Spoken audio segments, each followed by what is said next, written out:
శుభం వ్యాధు శ్రీ గురుభ్యో నమః. మనము జ్యోతిష్యంలో ట్రాన్సిట్ గురించి కొంచెం విశేషంగా మాట్లాడుకోవాలి. ట్రాన్సిట్ అంటే గోచారము. ఎందుకు మనం విశేషంగా మాట్లాడుకోవాలంటే మనిషి జీవితాన్ని మార్చేవి రాహువు కేతులు ఒక రకమైన ప్రభావం ఇస్తే, శని ఒక రకమైన ప్రభావం ఇస్తే, కుజుడు విశేషంగా ఇప్పుడు ఉన్న సమయంలోని ఒక విపరీత వైపరీత్యాలు ఇవ్వడానికి ప్రయత్నం చేస్తాడు.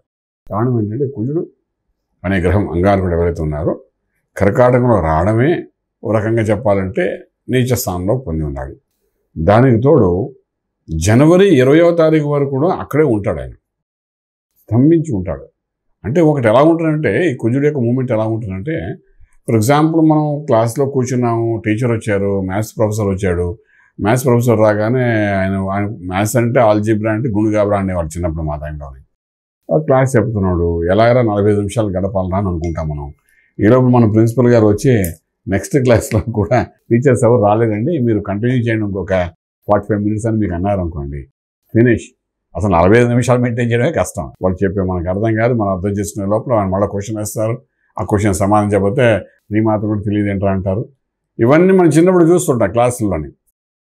అదే పరిస్థితుల్లోని సడన్గా వాడు ఇంకొక 45 నిమిషాలు ప్రిన్సిపల్ వచ్చి చెప్పాడు, నెక్స్ట్ క్లాస్ టీచర్ కూడా రాలేదంటే ఇంకా 45 నిమిషాలు భరించాలి. అది ఎలా ఉంటుంది?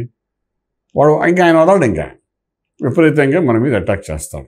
రాయన్ అందులోని స్పెసిఫిక్గా ఎవరికైతే మ్యాథ్స్ రాదో వాళ్ళకి మాత్రం గుండె గాబరా తీసుకొస్తాడు. అలాగా ఈ కుజుడు నీచలో ఉండడం అనేది ఒక సమస్య. 45 రోజులు అక్కడ ఉంటాడు. యాజ్ యూజువల్ 45 రోజులు ప్రతి రాశిలో ఉంటాడు కాబట్టి కర్కాటకంలో కూడా 45 రోజులు ఉంటాడు. సో దానికి మనం ప్రిపేర్ అయ్యి ఉంటాం, ఓన్లీ వాడు ఉంటాడు కదా అని. ఇప్పుడు ఇంకొక 45 రోజుల స్తంభనం అంటే అక్కడ జనవరి 20 వరకు అక్కడే ఉంటాడు. అంటే ఒకటి నీచ స్థితి, రెండవది స్తంభనం స్థితి. ఇంకా అలా ఉండిపోయేసరికి ఏంటవుతుందంటే అది ఊపిరి పీల్చుకోని పరిస్థితి ఏర్పడుతుంది. సో మనకి జనవరి 20 వరకు ఏంటంటే అతలాకుతలం చేసే పరిస్థితి ఏర్పడుతుంది. మనకు అంటే మీకు నాకని కాదు, ఆ కుజుడు యొక్క ప్రభావం వలన ఒక యోగంలోకి వెళ్ళిన వ్యక్తులు ఎవరైతే ఉంటారో వాళ్ళకి, అలాగే కుజుడు ప్రభావం వలన బలహీన పడిపోయిన వ్యక్తులు ఎవరైతే ఉంటారో వాళ్ళకి ఇద్దరికి అటాక్ చేయడం మొదలు పెడతారు. బలహీన పడిన వాడు పూర్తిగా అధోగతి తీసుకొస్తాడు, యోగంలో ఉన్నవాడు కూడా అధోగతి తీసుకురావడానికి ఏదో ఒక ప్లాన్ అయితే చేస్తాడు. ఎందుకంటే వాడు డ్యూటీ చేయాలి కాబట్టి చేస్తాడు. ఎప్పుడైతే కుజుడు వల్ల యోగంలోకి వెళ్ళినవాడు కుజుడు నీచపడినప్పుడు ఆ యోగంలో కొంత నీచపడాలి కదా న్యాచురల్గా. ఇందుకీ ఇది ఎవరి గురించి మనం మాట్లాడుకుంటున్నాం ఈరోజు అంటే, ఈ కుజుడు వల్ల బెనిఫిట్ పొందేవాళ్ళు ఎవరు అంటే, ఒకటి మేషరాశి వారు పెడితే, కర్కాటక రాశి వారు, సింహరాశి వారు, అలాగే వృశ్చిక రాశి వారు, ధనువు రాశి వారు, మొత్తం 6 రాశుల వాళ్ళు కుజుడు వల్ల ఎంతో కొంత బెనిఫిట్ పొందాలి. అది 6 రాశుల వారికి బెనిఫిట్. మిగిలిన రాశి వాళ్ళు ఆల్రెడీ కుజుడు శత్రువే కాబట్టి దాని గురించి మనం మాట్లాడక్కర్లేదు. ఈ 6 రాశుల వాళ్ళు కుజుడు వల్ల కొంత యోగాన్ని పొందిన ఒక యోగ మార్గంలో వెళ్తున్న వాళ్ళు అని చెప్పచ్చు అన్నమాట. అందులో మేషానికి అధిపతి కుజుడే, వాడు సొంత ఇల్లే. సో ఖచ్చితంగా యోగంలో ఉంటారు వాళ్ళు, కుజుడు బలంతో ఉంటారు వాళ్ళండి. అలా బలం ఉన్నవాడికి ఏంటంటే ఒక్కసారి నీచి పడితే బలం తగ్గిపోతుంది, స్తంభనం జరిగితే ఇంకా బలం తగ్గిపోతుంది. ఇంతకీ వీళ్ళు చేసే పనులు ఏమిటి? ఒకటి రాజు వాడు గురించి మనం మాట్లాడుకున్నాం. రెండోది అంటే ఎటువంటి ప్రొఫెషన్లో ఉన్న వాళ్ళకి ఇబ్బంది పెడుతుంది అని టాపిక్ మీద వెళ్దాం. ఒకటి అంటే రాజకీయ రంగంలో ఉన్న వాళ్ళకి ఇబ్బంది పెడుతుంది. రెండవది బ్యూరోక్రాట్స్ అంటే IPS IAS ఆఫీసర్స్కి ఇబ్బంది పెడుతుంది. మూడవది దేశ సరిహద్దుల్లో ఉన్న సైనికులు. నాలుగవది దేశంలో అన్నిటికీ ఉన్నత స్థానంలో ఉన్న వ్యక్తి. అలాగే ప్రపంచంలో అన్నిటికన్నా ఉన్నత స్థానంలో ఉన్న వ్యక్తులకి. చూశారు ఈ మధ్య అమెరికా ఎలక్షన్స్ చూసాం, ఎలాగైతే మార్పు వచ్చిందో.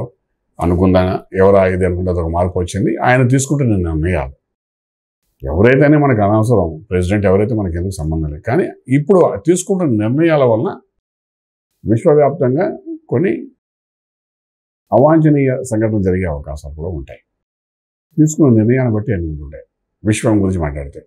అలాగే దేశం గురించి మాట్లాడుతున్నప్పుడు మన దేశంలో ప్రెసిడెంట్ కంటే ప్రధానమంత్రి గారికి ఇంపార్టెంట్ రోల్ ప్లే చేస్తారు కాబట్టి, అంటే కీలకమైన వ్యవహారం నడుపుతారు కాబట్టి ప్రధానమంత్రి గారు తీసుకుంటున్న నిర్ణయాల మీద కొన్ని ఇబ్బందులు పడే అవకాశాలు ఉంటాయి. అంటే ఆయనకి ఈ యొక్క కుజుడు యొక్క ప్రభావం అనేది నెగిటివ్. ఎందుకంటే ఆయన వృశ్చిక రాశి కూడా మనకు తెలుసు, ఇంతకుముందు కూడా మనం మాట్లాడుకున్నాం.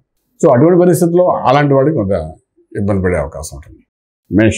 మేషరాశిలో పుట్టిన వాళ్ళు, కుజుడు యొక్క అనుగ్రహంతో పుట్టినవాడు, కుజుడు రాశ్యాధిపతి పుట్టిన వాళ్ళకి ఓ రకంగా కుజుడు వలన యోగాలు పొందాలి వాళ్ళు. అటువంటి వాళ్ళు కుజుడు నీచబడి స్తంభించినప్పుడు ఆ యోగం నుండి కొంత బలహీన పడతారు. అంటే మనం ఒక స్థాయిలోకి వెళ్ళిన తర్వాత అక్కడ ఆ స్థాయిలో కొంత బలహీనపడ్డాం. ఒక వ్యాపారం చేస్తుంటే ఆ వ్యాపారం బాగుంది కదా అనుకుంటే ఆ వ్యాపార వ్యవహారంలో కొంత బలహీనపడ్డాం. అలాగే real estate, construction, infrastructures, land banking చేసేవాళ్ళు, కోర్టు, లీగల్ ఇష్యూస్ ఉన్నవాళ్ళు, లీగల్గా జడ్జెస్ అనుకోండి, వాళ్ళు కూడా మన కుజుడు యొక్క బలంతోనే సుప్రీంకోర్టు జడ్జి అనుకోండి, హైకోర్టు జడ్జి అనుకోండి, లేదా డిస్ట్రిక్ట్ కోర్టు జడ్జి అనుకోండి, జిల్లా అధికారులు అనుకోండి, కలెక్టర్ గారు, ఇలాంటి బ్యూరోక్రేట్స్, తర్వాత హై అఫీషియల్స్ ఎవరైతే ఉన్నారో వాళ్ళు ఆ స్థాయికి వెళ్ళడానికి కారకత్వం కుజుడు. అందులో స్పెషల్లీ మేషరాశిలోని కర్కాటకము, సింహము, అలాగే వృశ్చిక ధనుర్రాశిలో పుట్టిన వాళ్ళు ఎవరైతే ఉన్నారో, అంటే ఈ ఆరిటికలి 6, 3, 18 నక్షత్రాలు ఉన్నాయి. ఈ 18 నక్షత్రాల్లో పుట్టిన వాళ్ళు ఎవరైతే ఉన్నారో వాళ్ళందరికీ కూడా అంటే ఒక కుజుడు బలంతోనే ఈ యోగంలోకి వెళ్ళినట్లు లెక్క. అటువంటి వాళ్ళకి ఏంటంటే, అంటే మనం ఒక బలంతో ముందుకు వెళ్ళిపోతున్నాం, వెనకాల పలానా వాళ్ళు ఉన్నారని ధైర్యంతో మనం ముందు వెళ్ళిపోతుంటాం.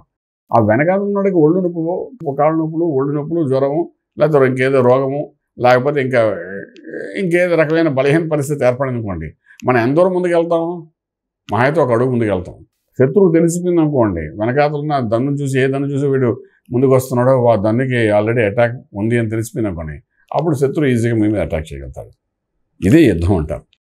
సో ఈ కుజుడు వలన యోగంలోకి వెళ్ళిన ఈ రాశి వాళ్ళందరికీ, ఈ వ్యవహారం నడిపే వాళ్ళందరికీ కూడా ఏంటంటే వాళ్ళు ఉన్న పొజిషన్స్లో చాలా జాగ్రత్త తీసుకోవాలి. ఎస్పెషల్లీ లీగల్ ఇష్యూస్ కొన్ని ఉన్నాయి. లీగల్ ఇష్యూస్లోని పేపర్ ఇష్యూ, అగ్రిమెంట్స్ ఉంటాయి, కాంట్రాక్ట్స్ ఉంటాయి, court out of court settlements ఉంటాయి, కోర్టులోని సెటిల్మెంట్స్ అవి కొన్ని ఉంటాయి, భూ తగాదాలు ఉంటాయి, వంశపారపర్యంగా వచ్చే ఆస్తుల మీద తగాదాలు ఉంటాయి, భూమిని బైఫ్రికేషన్ చేసి అన్నదమ్ములు తీసుకోవాలనుకుంటారు, దాని మీద పేపర్ వర్క్స్ ఉంటాయి. ప్రతిదీ we have to be more careful. అలవాటు లేకపోతే 90 రోజులు జనవరి వరకు ఆ టాపిక్ ఎత్తకంటే కాము కూడుకున్నంత ఉత్తమం ఒకటి లేదు. ఫలానా భూమి తీసుకున్న అన్నదమ్ముల మధ్య గొడవలు అవుతున్నాయి, బైఫికేట్ చేయాలి, కాగితంలో తేడా వచ్చేస్తుంది, గొడవలు ఎక్కువయ్యే అవకాశం ఉంటాయి. Out of court way settlements ఏవైతే ఉంటాయో అవన్నీ చాలా జాగ్రత్తగా చూసుకుని సెటిల్మెంట్ అయినట్టుంటే మళ్ళీ కోర్టులో వాళ్ళు రిట్ వేసే అవకాశం ఉంటుంది. అలాగే బ్యూరోక్రేట్స్, మనం ఏమి చేయలేదు అంతా బాగానే ఉంటుంది, మన పూర్వాశ్రమంలో ఎప్పుడో చేసినవి ఇప్పుడు బయటపడవచ్చు. అంటే ఐపీఎస్ ఆఫీసర్స్ అనుకోండి, సమ్ టైమ్స్ ఐఏఎస్ ఆఫీసర్స్ అనుకోండి, ఇలాగా ఎవరైతే ఉన్న హైర్ అధికారులు ఉన్నారో మనం చేయలేదు అనుకుంటాం, కానీ ఇప్పుడు చిన్నప్పుడు చేసిన ఒక పొరపాటు ఉంటుంది, ఆ పొరపాటును బయట లాగుతారు. దీని వల్ల నరికెలికలు పెద్దగా అవకాశం ఉంటుంది. సో కుజుడు ఇన్ జనరల్గా ఏం చేస్తాడు ఈ యొక్క 90 డేస్లో అంటే ఇలాగా అందరినీ పడుతుంది. మరి అతి సామాన్య వ్యక్తిని ఏం చేస్తాడు? అతి సామాన్య వ్యక్తి కంటే దేశ రక్షణ, రాష్ట్ర రక్షణ, ప్రజారక్షణ కారకత్వమైనటువంటి ఈ యొక్క బలం ఏదైతే ఎవరైతే మనం రక్షిస్తున్నారో వాళ్ళ మీద ఎప్పుడైతే బలహీనపరుస్తారో దేశమే బలహీనపడినట్టు కనిపిస్తుంది. అటువంటి పరిస్థితిని మనం ఈ 90 రోజుల్లో చూడబోతున్నాం. దీనివల్ల కొన్ని పక్కన ఉన్న దేశాల ద్వారా కొంత యుద్ధాలు జరిగే అవకాశం ఉంటుంది. మాట్లాడే డిస్కషన్స్లోనే కొంతవరకు వేరియేషన్స్ రావచ్చు. ఇరువురు దేశాలతో ఇబ్బందులు పడవచ్చు. మన భారతదేశం ఇరువురు రాష్ట్రాలతో కూడా ఇబ్బంది పడవచ్చు విత్ ఇన్ ద స్టేట్స్లో తీసుకుంటుంటే. అలాగే ఇరుగు పొరుగు వర్గాలు అంటే రాజకీయ వర్గాలు ఉంటాయి. ప్రతి రాష్ట్రంలోని 1-2 పార్టీలు ఉంటాయి. పార్టీల మధ్య జరిగిన వైరంలోని కొన్ని విషయాలు బయటపడి మానసికంగా శారీరకంగా ఇబ్బంది పడి కొంతమంది రిజిగ్నేషన్ చేయొచ్చు ఆ పోస్ట్ నుండి.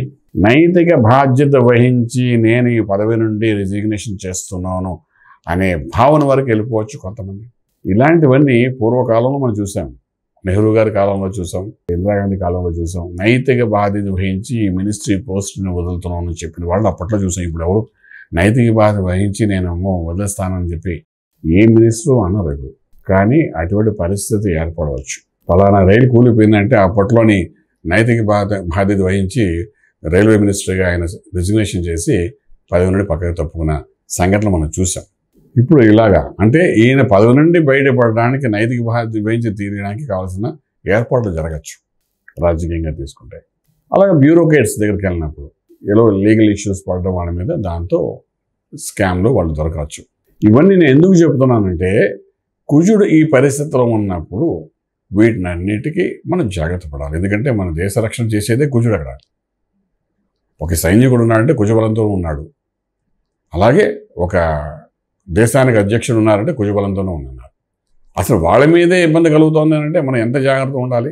అంచేత సింపుల్గా ఈ కుజుడు ఈయన 90 రోజులు మాత్రం ప్రతి రాశి వారు కొంచెం జాగ్రత్త పడాలి. అంటే మామూలుగా అనుకూలమైన రాశులు వాళ్ళకి ఒక అటాక్ ఉంటే అనుకూలం లేని రాశుల పరిస్థితి ఏంటి? ఇప్పుడు వృషభం ఉంది, కుజుడు శత్రువు, మిథునం ఉంది, శత్రువు అవుతాడు, లేదా సింహం పర్వాలేదు, ఇంకా కన్య ఉంది, తుల ఉంది, ఈ రెండింటికి కుజుడు శత్రువుతో సమానం. అలా మకర కుంభానికి అయితే విపరీత శత్రువులు, రాశ్యాధిపతి శనీశ్వరుడు పడదు. సో ఇలాంటి పరిస్థితుల్లో ఉన్నప్పుడు ఆ మిగిలిన 6 రాశుల వాళ్ళని ఇంక వీళ్ళనైతే ఏదో కొంత మేనేజబుల్ టైప్లో ఉండొచ్చేమో, కానీ ఆ మిగిలిన 6 రాశులకు మేనేజబుల్ కూడా ఉండదు. ఇంకా అంటే ప్రపంచం అంతా ఈ 12 రాశులతోనే ఉంది కదా, 13 రాశులు కొట్టలేదుగా నేను ఒక్కడే సేఫ్ కొనా అని చెప్పడానికి. ఫైన్. ఇలాంటప్పుడు కూడా కానీ మనకు కొన్ని పాజిటివ్ ఎనర్జీస్ కనబడతాయి. అదేమిటి అని అంటే, గురువు యొక్క దృష్టి ఏ రాశుల మీద పడ్డా వాడి మీద దీని యొక్క ఇంపాక్ట్ కొంత తగ్గుతుంది. ఫర్ ఎగ్జాంపుల్ వృషభంలో గురుడు ఉన్నాడు, బృహస్పతి ఉన్నాడు. ఈ బృహస్పతి పంచమ భావంతో కన్యా రాశిని చూస్తాడు, సప్తమ భావంతో వృశ్చిక రాశిని చూస్తున్నాడు, భాగ్యస్థానంతో 9వ భావంతో మకరాన్ని చూస్తున్నాడు. అలాగే వృషభ రాశిలో ఉన్నాడు. అంటే ఈ 4 రాశులు అంటే అవుట్ ఆఫ్ 12 రాశుల్లో గుడ్లో మెల్ల అంటే ఏంటంటే, గుడ్డి కంటే మెల్ల బెటర్ కదా అని అంటారు. అది మీనింగ్. అది గుడ్లో మెల్ల అంటే ఏమిటా అనుకున్నాం. మా చిన్నప్పుడు అనేవారు ఆ పదం, ఇప్పుడు వాడుతున్నాను. కళ్ళు కనబడకపోవడం అంటే భయంకరంగా ఉంటుంది. అందులో కొంచెం కనబడుతుంది అనుకోండి, అది అదృష్టం, ఏదో చూడగలుగుతాం అంటాం. అలాగేంటంటే ఈ 12 రాశుల్లోని ఈ 4 రాశుల వాళ్ళకి ఏంటంటే గుడ్లో మెల్లలాగా ఉంటుంది. గురుబలం ఉంది కాబట్టి ఈ కుజుడు ఎంత అలర్ట్ చేసినా కూడా ఆ గురువు అనుగ్రహం ఉంది కాబట్టి దాన్ని తప్పించుకు బయటపడడానికి అవకాశం ఉంటుంది. అందులో వృషభం వల్ల వాళ్ళు, వృషభంలో వాళ్ళు ఉన్నారు, కన్యా రాశి వాళ్ళు ఉన్నారు, అలాగే వృశ్చిక రాశి వాళ్ళు ఉన్నారు, మనం కూడా మకర రాశి వాళ్ళు. మళ్ళీ ఈ 4 రాశుల్లో 4 3 12 నక్షత్రాలు ఉన్నాయి. ఈ 12 నక్షత్రాల వాళ్ళకి ఈ ఎఫెక్ట్ పడుతున్న పక్క దీన్ని కర్మ సిద్ధాంతం ప్రకారం అనుభవిస్తూ, రెండవ పక్కన గురుబలం ఉండేవాళ్ళు దాని నుండి బయటపడడానికి అవకాశం ఉంటుంది. అలాగే ఈ 4 రాశుల వాళ్ళు ఓవరాల్గా మనకు బయటపడేవాళ్ళు అంటే ఈ 4 రాశి వాళ్ళే. 12 రాశుల్లో ఈ 4 రాశుల వాళ్ళకి కుజుడు యొక్క ప్రభావం అలా అంటి తగిలి మనం బయటపడేటట్టుగా కనిపిస్తుంది. ఎందుకంటే జనవరి 20 వరకు అక్కడే ఉంటాడు, కర్కాటకంలో ఉంటాడు. బృహస్పతి కూడా వృషభంలోనే ఉంటాడు జనవరిలోని, ఏప్రిల్ వరకు అక్కడే ఉంటాడు ఆయన. వేరే రెట్రోగ్రేషన్ నుండి నార్మల్గా వచ్చేస్తారు బృహస్పతి కూడా. సో గురువు యొక్క అనుగ్రహం ఉంది కాబట్టి 4 రాశుల వరకు కంఫర్ట్ జోన్లో ఉంటారు. ఇప్పుడు మనం చూసుకోవాల్సిన విషయం ఏంటంటే, ఈ 4 రాశుల వాళ్ళకి డెవలప్మెంట్స్ కొన్ని కనబడుతుంటాయి. అంటే అవుట్ ఆఫ్ 4, 12లో 4 అంటే 1/3. అంటే భారతదేశంలో 1/3 of people will be happy this 90 days. అలాగే రాజకీయ రంగంలో ఉన్న వాళ్ళు కూడా 1/3 వరకు పాజిటివ్గా ఉంటాయి. మిగిలిన అంటే 3వ వంతు వరకే పాజిటివ్. అంటే 100కి 30 మంది పాజిటివ్గా హ్యాపీగా ఉండడానికి అవుతుంది ఈ యొక్క స్తంభనం తప్ప. మిగిలిన 90 మంది అంటే ఆల్మోస్ట్ 60-70 మంది కూడా ఆల్మోస్ట్ కొంచెం ఇబ్బందులు ఉంటారు. అలాగే దేశాన్ని రక్షించిన సైనికులు ఉన్నారంటే ఆ సైనికులు కూడా ఒక 30% పాజిటివ్ ఉంటుంది. అంటే 70% బలహీనంగా ఉంటారు. శత్రువు యుద్ధం చేయాలని కూడా ఇదే సరైన సమయం ఉంటాం. అలాగే దేశాధినేత ఎవరైతే ఉన్నారో తీసుకుంటే నిర్ణయాలు, వాళ్ళ పార్టీ తీసుకుంటే నిర్ణయాలు ఏమంటే అందులో 30% మంచిగా కనబడుతుంది, 70% నెగిటివ్గా కనబడుతుంది.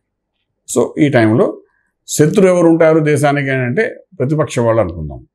ప్రతిపక్షం వాళ్ళు యుద్ధం చేయడానికి రెడీ అయిపోతారు. ఇదిగో మీరు చేసిన పని ఇదని చూపించి ప్రూవ్ చేయడానికి ప్రయత్నం చేస్తారు ఆ దేశానికి సంబంధించి.